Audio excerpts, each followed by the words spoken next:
choice to come here. Gotta help you. Brad and I do some backcountry backpack hunting together.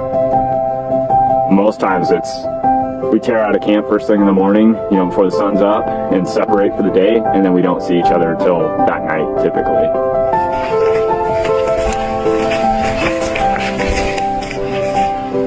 I do enjoy solo hunting too, so I still get that when I go out with Brad, because, you know, we separate each day and we do our own thing and get to enjoy things on our own.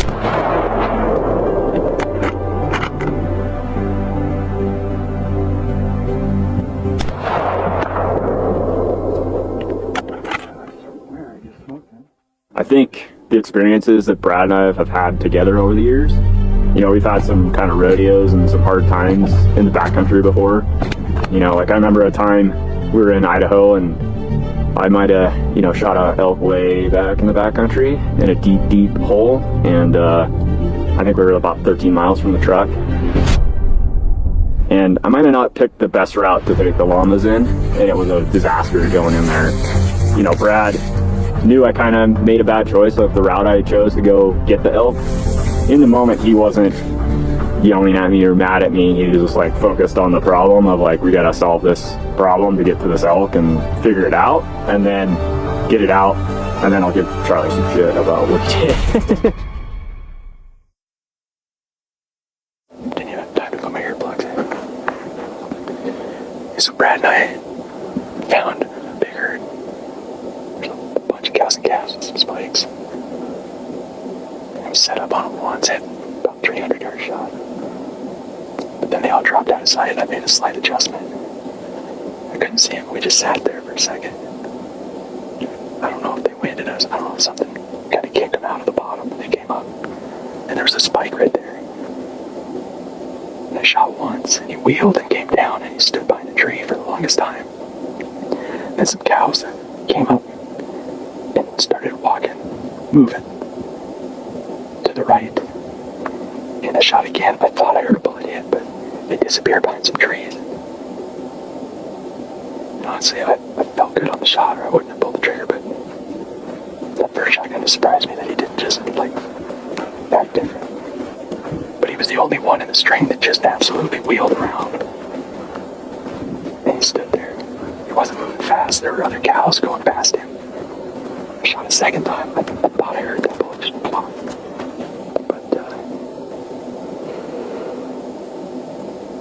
It's that feeling of not knowing. These trees. Yeah, because he wheeled around. Everybody was in a line filing out. He wheeled around, came down here. There's somewhere standing right in here. On the second shot. The second shot would have been going through here.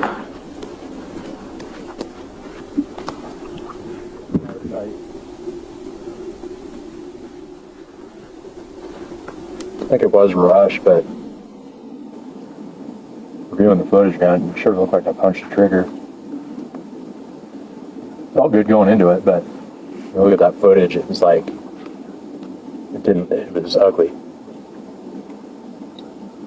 Bums me out. Yeah. And I think at this point I'm like more disappointed in myself just because I know better. Yeah, but a clean miss is better than one. Yeah, for sure.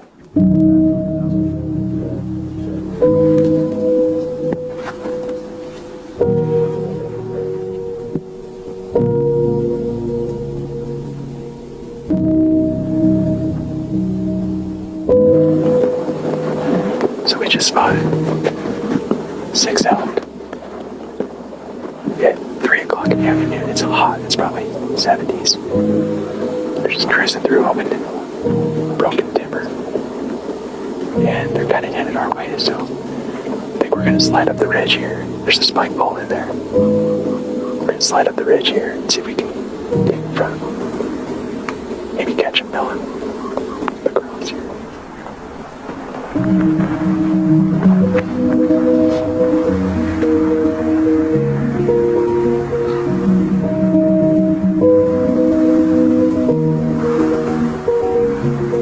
That's disappointing. I don't know what happened. He's been laying here for, I don't park, watching these elk at like 350 yards. You can see 3 cows. And all of a sudden, they just decided to trot that way. I don't know what happened. I don't know if they got our wind. They didn't see us move. Tony.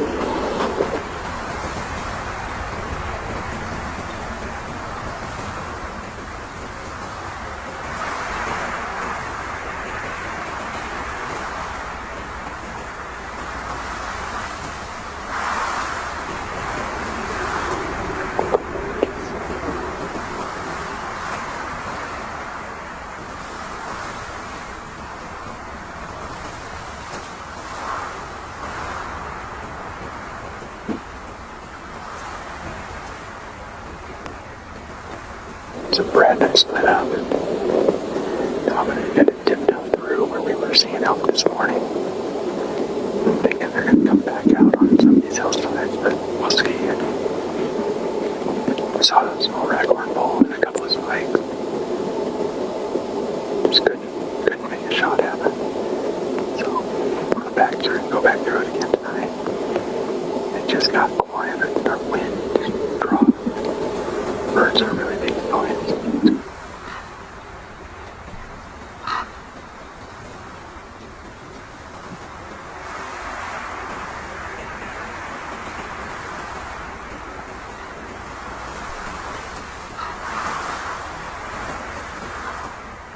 Another dark morning. Starting to feel harder and harder to get up early and hike up these mountains. But Curtis and I are going to split up again today to try and just optimize our chances of getting an opportunity, because we're kind of getting down to the last handful of days here. So we got to start making our opportunities count if and when we see something. So I'm going to hike up one mountain. Curtis is going to go up another mountain. And then we're going to go like this. And then bang, bang, like that. That's pretty much it. You got anything to add? I agree. Hopefully it's bang before we meet. But we're just getting harder. It's our mental mind game kicks in. You gotta kind of convince yourself that's what you do.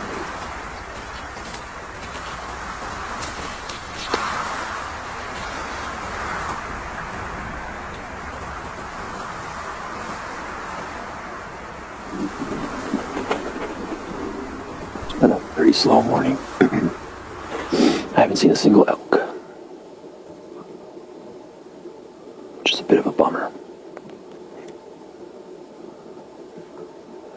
I feel like this is not a area that seems to have a ton of elk, and I know I say that, and we saw a herd of like 100, but I think that was an anomaly.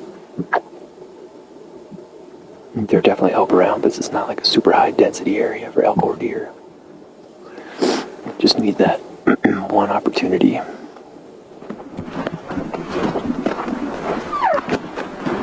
Brad has always been one of those guys that, as far as hunting goes, likes to put in the extra effort, go further than most guys prefer to go. And when Brad met Charlie, he and Charlie really hit it off, because they both have that same mentality to get back in there, get back in the mountains and backcountry farther, and hunt harder than I think just about anybody I've been around in the hunting community.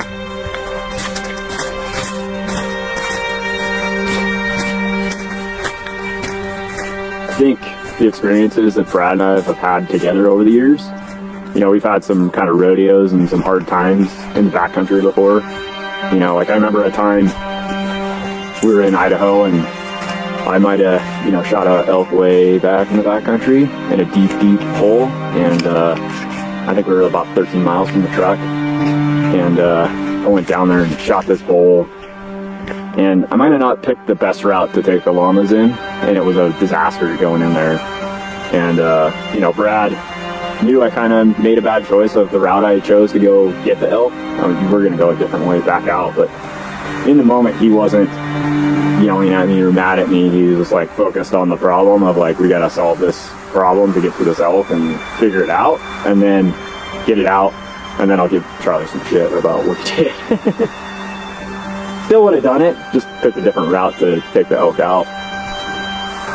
I like hunting with them just because I also like to get into the backcountry. I'm okay with the struggle that you end up enduring.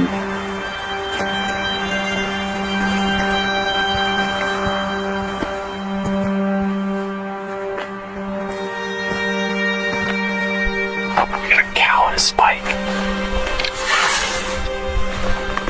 Down a ways. I'm not even sure I can make it there before dark. I'm not ready to shoot a spike yet. I just got a few days. Curtis would shoot a spike. He's up over there.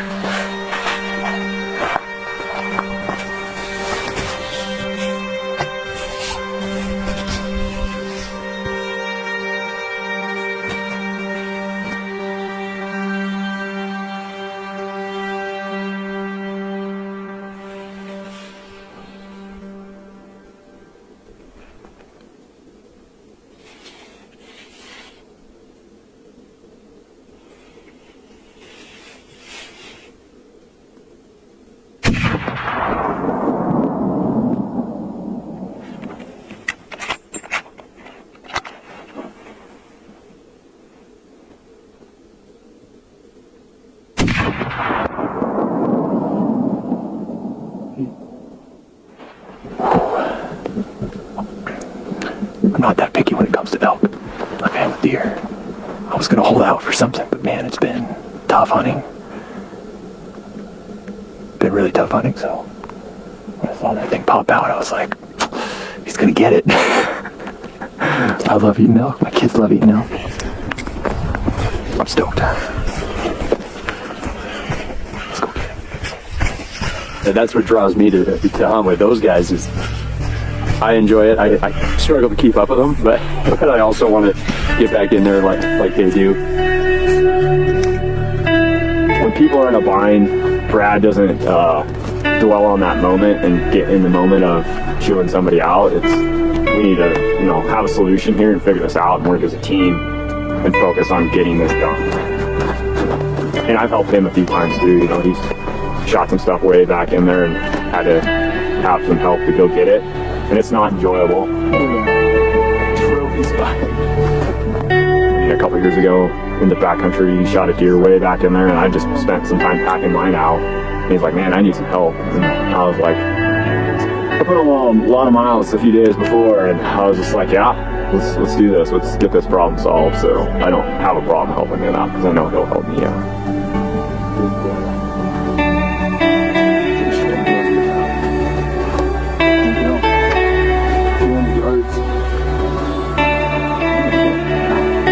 I think that's where that bond comes from.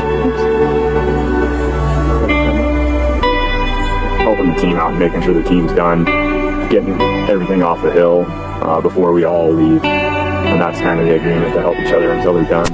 Where did you post that? Ooh, just up the ridge there.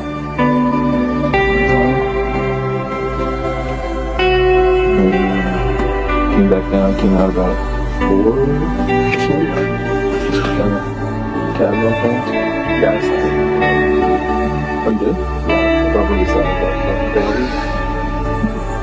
excuse me, I come down. Aside from the very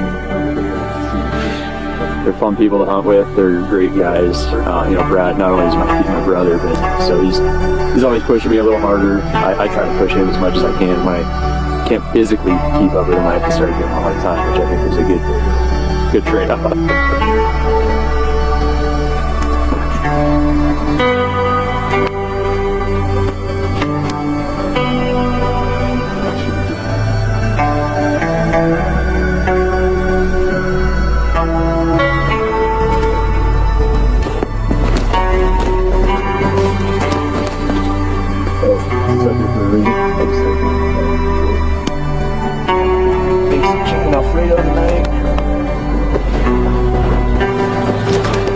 Alright, Curtis, you're only with tag left now, so gotta be in the right place at the right time.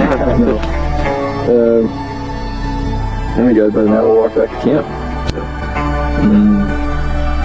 get up tomorrow and do the same thing all over again. Yeah. Hopefully Kronk's making us dinner. Hopefully Kronk made it back to camp. Yeah. I'm sure he did. All right. Well, that's it for today. We'll see you again tomorrow.